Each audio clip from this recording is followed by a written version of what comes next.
I dumped you because you only make $10,000 a year. Poor people deserve to be thrown away. What on earth is the ex-husband misunderstanding, huh?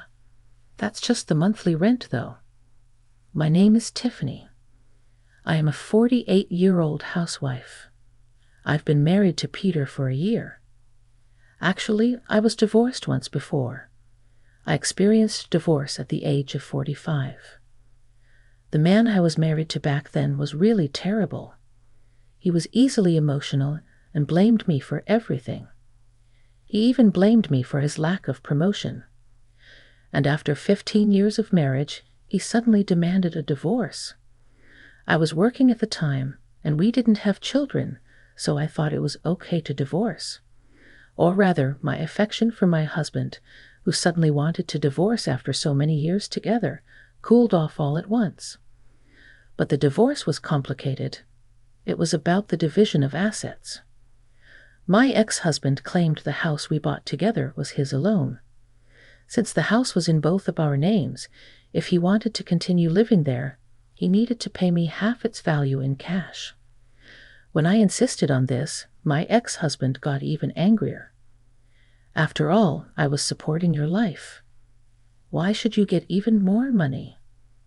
The ex-husband was angry and refused to pay any money.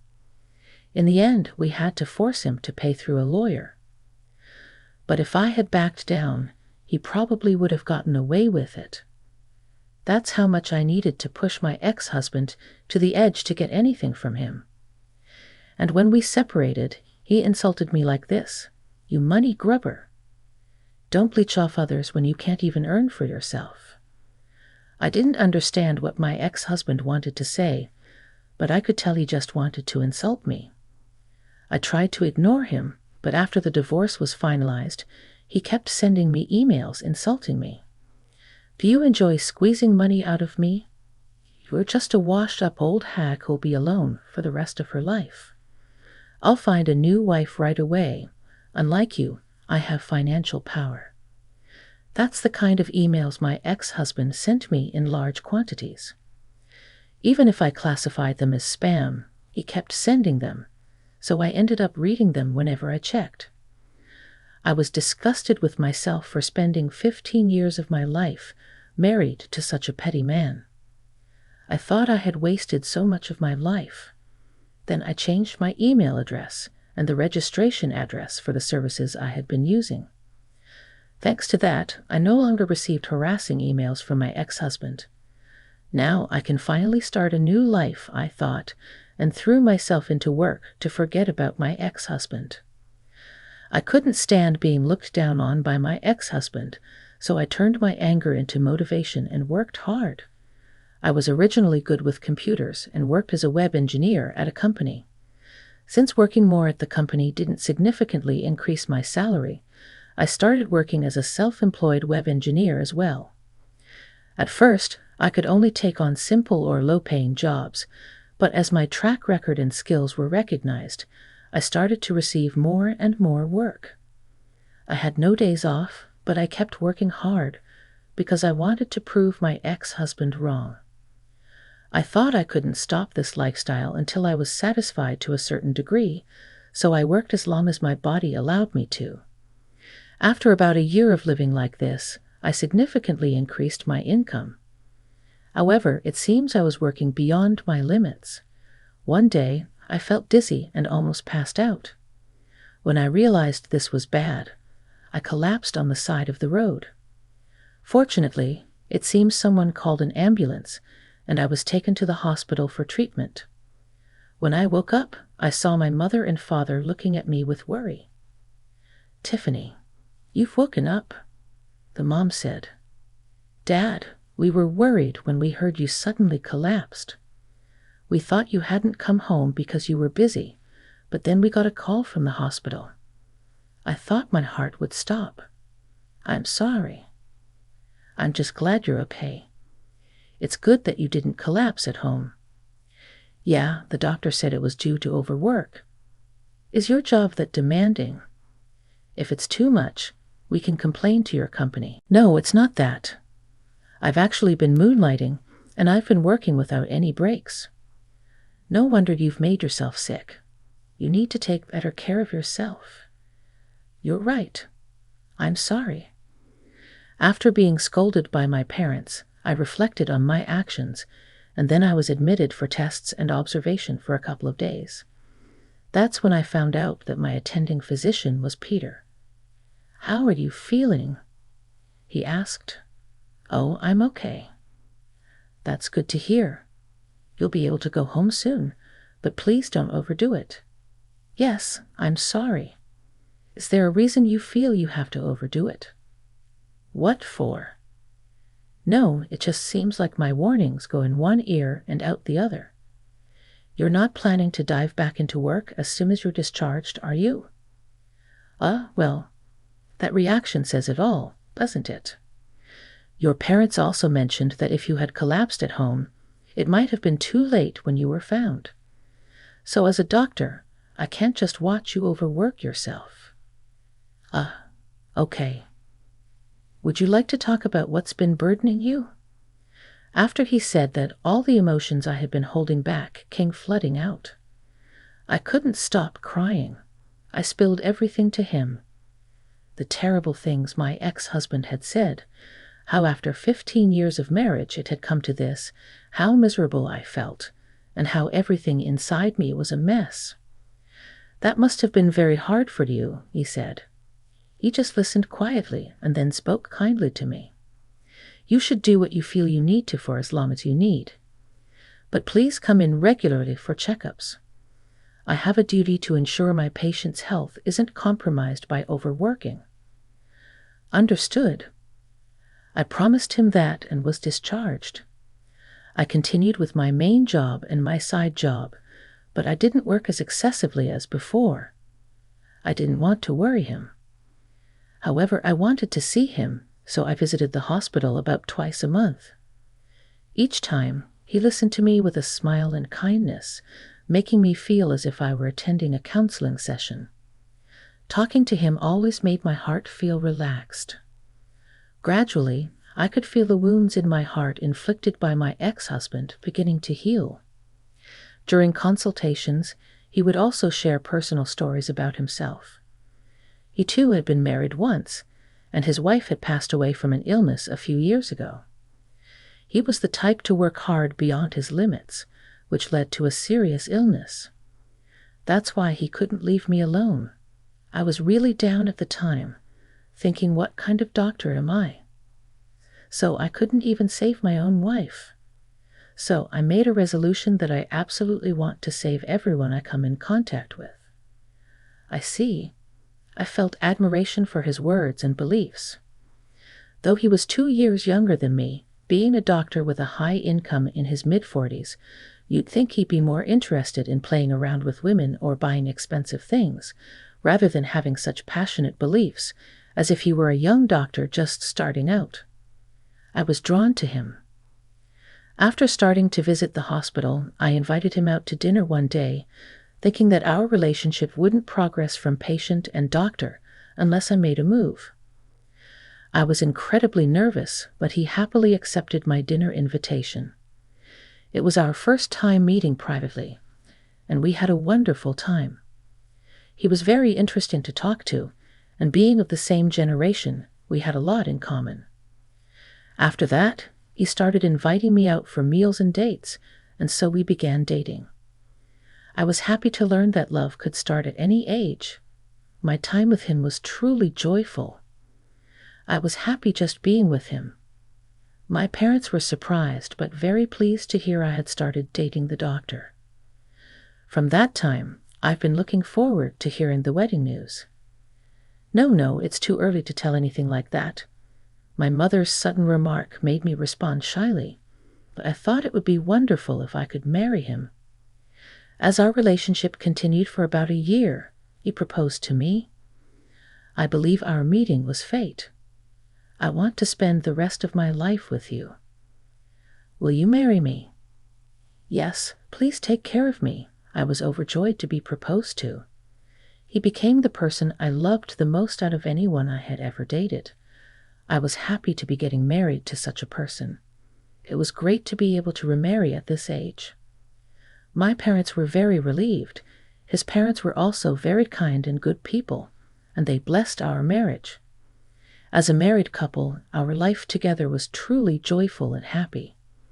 I continued my freelance work, but decided to quit my main job to focus on household duties. Not wanting to worry my husband, besides, I wanted to spend more time with him. And there was no financial worry, so there was no need to work so hard. I no longer felt the need to prove anything to my ex-husband. We were enjoying our happy days together. However, an unexpected event occurred. I encountered my ex-husband while waiting for my husband at the hospital where he worked. Planning to go on a date, the clinic closed at 2:00 p.m. that day, so I was waiting in the waiting room for my husband's work to end. The hospital where my husband worked was a large university hospital, so sitting among the patients did not cause any inconvenience. The reception staff already knew about my relationship with my husband, so they didn't mind me waiting. I was reading my favorite novel while waiting for him when suddenly someone called out to me. Tiffany, isn't it?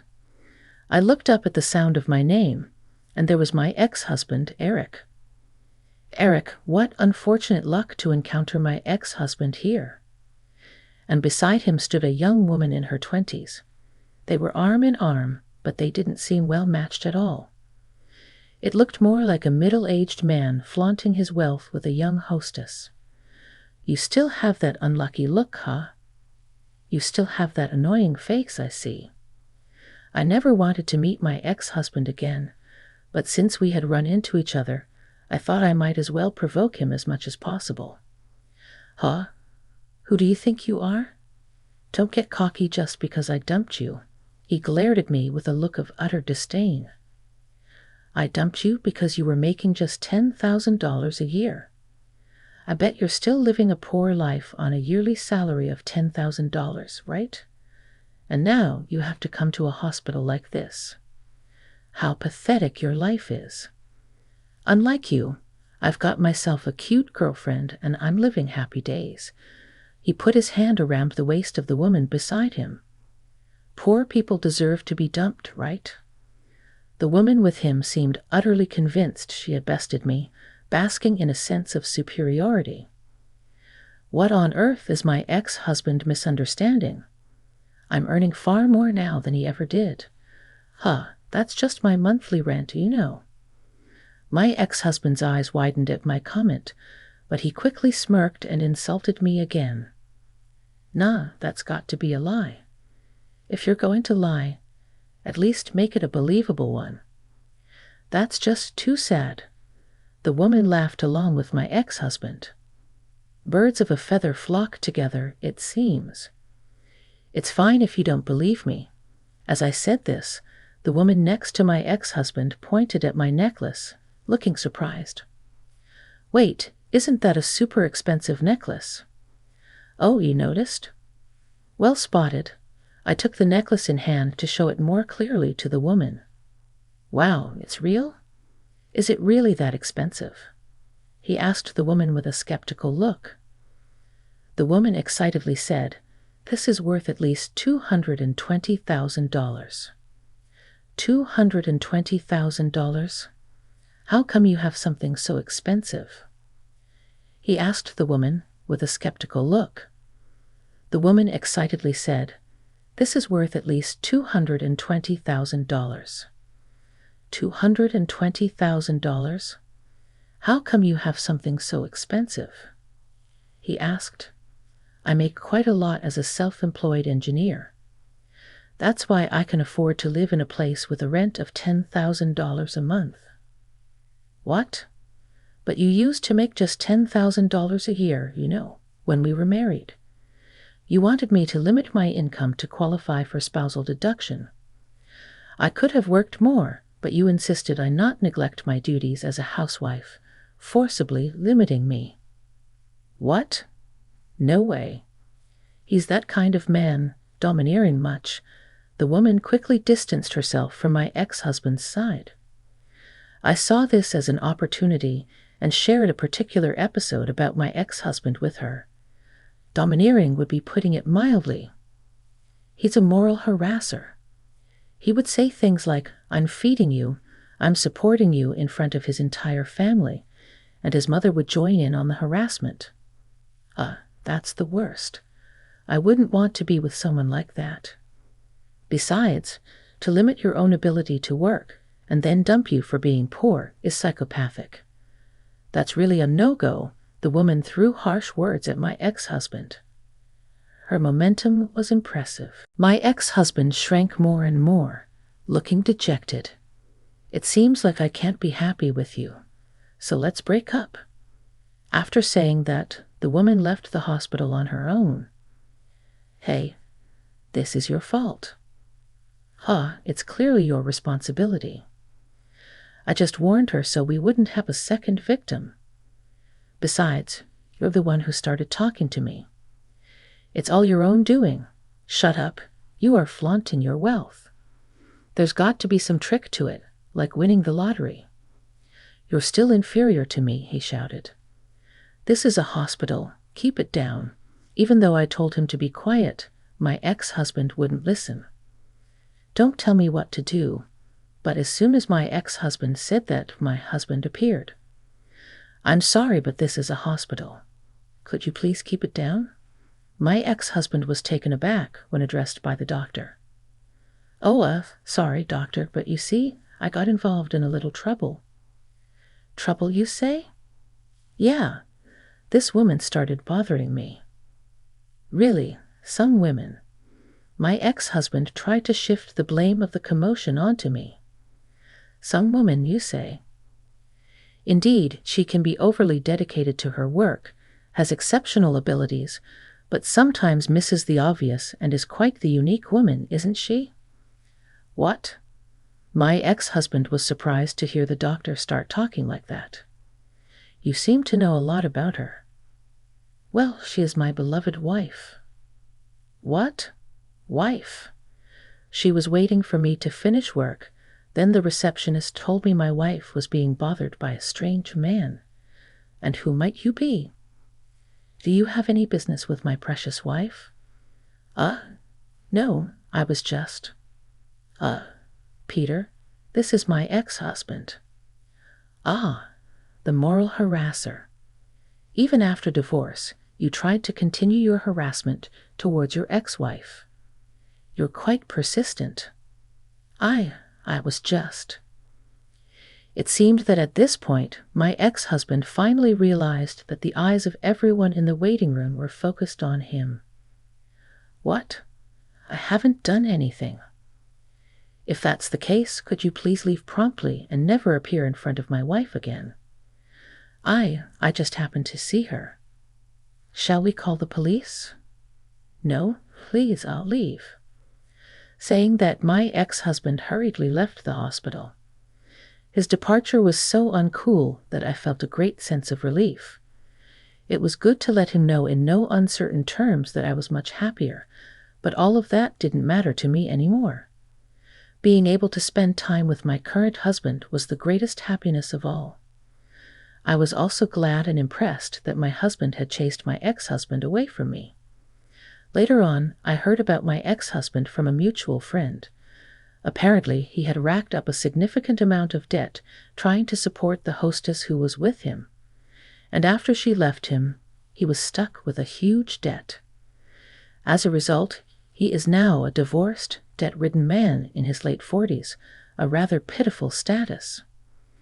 Well, it's really just desserts and truly serves him right. On the other hand, I continue to spend happy days with my husband who cherishes me the most. I look forward to creating many more joyful memories with my husband in the future.